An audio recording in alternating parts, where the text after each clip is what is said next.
Mon plan culte à moi, c'est Jak and Daxter 2.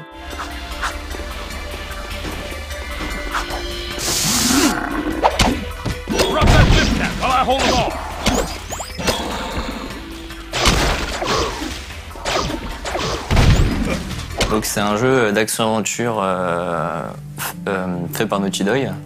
On incarne Jak et Dexter, parce que c'est une suite d'un jeu qui était déjà sorti avant.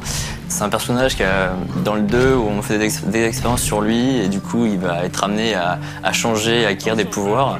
Ce qui m'avait beaucoup plu à l'époque, c'était qu'ils ont réussi à mélanger un jeu d'action, de plateforme, et y intégrer une petite dose de gameplay par rapport à essayer de donner un shooter en fait. Jak il va avoir différentes armes. Comme j'ai dit, il va être amené à se transformer parce qu'on va lui injecter un fameux l'écho noir qui va lui permettre de se transformer en une grosse bestiole qui va tout défoncer sur son chemin. Et c'était plutôt fun.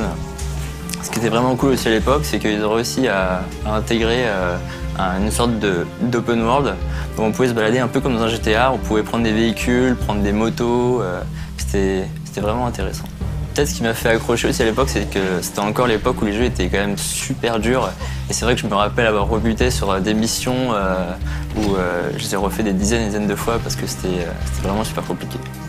Et surtout, Daxter, l'acolyte de Jak, était vraiment fun, quoi. C'était une touche d'humour en plus dans le jeu, c'était pas mal.